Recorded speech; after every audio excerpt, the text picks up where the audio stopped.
नमस्कार दोस्तों, स्वागत है आपका मेरी जीके की पाठशाला में। और हम पढ़ रहे हैं कंप्लीट इंडियन पॉलिटी। तो दोस्तों, हम अपनी पिछली वीडियो को ही आगे बढ़ाते हुए आज कार्यपालिका, न्यायपालिका, विधायिका के बारे में पढ़ेंगे। उससे पहले अपना एक सुविचार सुन लेते हैं और फिर अपनी क्लास को हम शुरू करते हैं। तो दोस्तों, आज का सुविचार कह रहा है कि फूलों की खुशबू हवा की दिशा में ही फैलती है।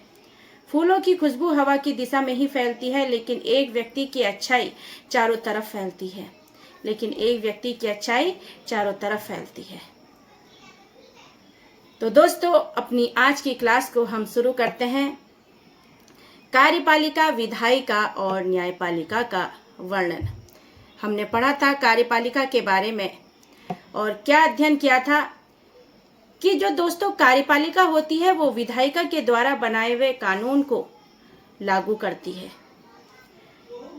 तो दोस्तों, जो कार्यपालिका है वो केंद्र की कार्यपालिका भी होती है और राज्य में भी होती है कार्यपालिका।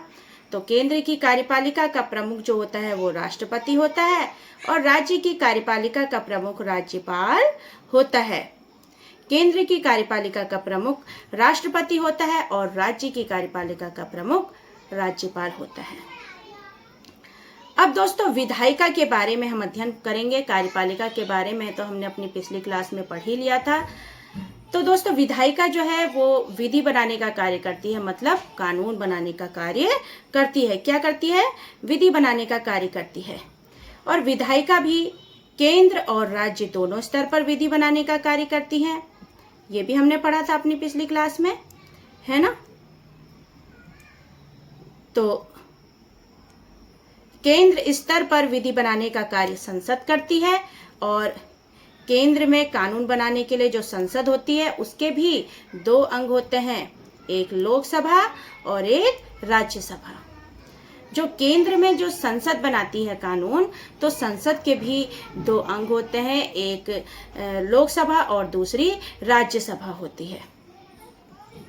अब राज्य स्तर पर विधि बनाने का कार्य, मतलब राज्य स्तर पर जो कानून बनाया जाता है तो वह विधानमंडल के साथ बनाया जाता है, विधानमंडल के द्वारा बनाया जाता है। और विधानमंडल के अंतर्गत आते हैं विधेयक जो बनाते हैं, तो उनको बनाने का कार्य विधानसभा और विधान परिषद के पास होता है। तो विधानमंडल के अंतर्गत जो विधेयक बनाने का कार्य होता है वो विधानसभा और विधान परिषद के पास होता है। तो मतलब विधायिका के भी दो स्तर होते हैं, एक केंद्र स्तर पर और एक राज्य स्तर पर। केंद्र स्तर पर कौन होती है? संसद होती है और संसद के अंतर्गत आते हैं लोकसभा और राज्यसभा। और विधानमंडल के अंतर्गत कौन आता है? विधानसभा और विधान परिषद। ठीक है। अब विधानसभा जो दोस्तों सभी राज्यों में अनिवार्य है विधानसभा, लेकिन विधान परिषद सभी राज्यों में अनिवार्य नहीं है। विधानसभा जो है वो सभी राज्यों में अनिवार्य है, लेकिन विधान परिषद सभी राज्यों में अनिवार्य नहीं है। विधायिका के और कार्यपालिका के सदस्य एक साथ दोनों जगह पर काम कर सकते हैं। ठीक है।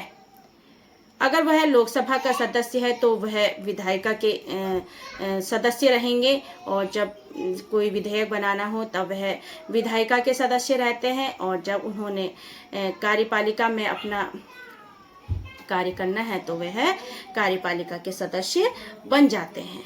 ठीक है। अब आता है न्यायपालिका। न्यायपालिका के अंतर्गत क्या होता है? कानून का उल्लंघन। देखिए, विधायिका जो है विधि बनाती है, कानून बनाती है, और कार्यपालिका उस कानून को लागू करती है, और उस कानून का जो उल्लंघन करता है तो वह आता है न्यायपालिका के अंतर्गत। तो न्यायपालिका उनको क्या करती है? अगर कोई कानून का उल्लंघन करता है तो न्यायपालिका उन्हें सजा देती है। तो कानून का उल्लंघन करने वाले के लिए और कानून की व्यवस्था के लिए न्यायपालिका का प्रावधान रखा गया है। और दोस्तों, न्यायपालिका और कार्यपालिका जो है वो पृथक पृथक कार्य करती है। क्यों? जिससे किसी भी प्रकार की कोई दोस्ती यारी ना हो कि कार्यपालिका के बनाए हुए जो भी नियम है वो न्यायपालिका लागू कर दे। नहीं, ऐसा नहीं होता है। न्यायपालिका वही कार्य करती है जो जनता की भलाई के लिए होता है।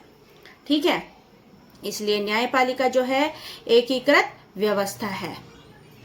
जैसे सबसे ऊपर आता है, क्या आता है, सुप्रीम कोर्ट आता है, फिर हाई कोर्ट आता है और फिर उसके बाद अधीनस्थ न्यायालय आते हैं।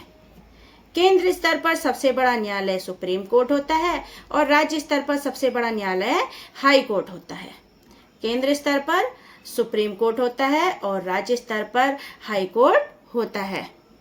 ठीक है, अनुच्छेद 50 में कहा गया है कि न्यायपालिका और कार्यपालिका को पृथक रखा गया है, जिससे कि कार्यपालिका जो है न्यायपालिका पर अपने किसी भी कार्य के लिए दबाव न डाले और जनता की भलाई के लिए न्यायपालिका अच्छे से कार्य कर पाए।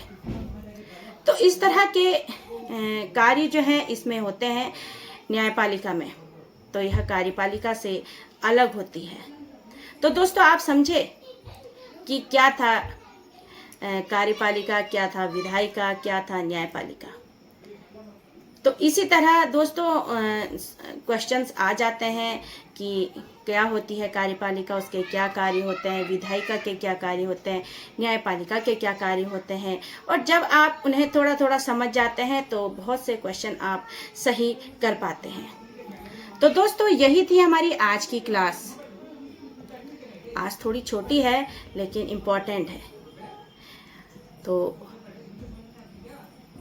ये थे दोस्तों हमारे आज के टॉपिक, और फिर अपनी आगे की क्लास में हम आपको मिलेंगे अपनी अगली वीडियो के साथ। और उम्मीद है आपको पसंद आई होगी, आपकी नॉलेज थोड़ी बढ़ रही होगी, आप दिन प्रतिदिन अपनी नॉलेज में बढ़ोतरी देख रहे होंगे कि मेरी कुछ नॉलेज मेरी बढ़ रही है, जो मुझे समझ में नहीं आ रहा था मैं अब समझ पा रहा हूँ या समझ पा रही हूँ। ठीक है दोस्तों, तो मिलते हैं आपसे अपनी अगली क्लास में।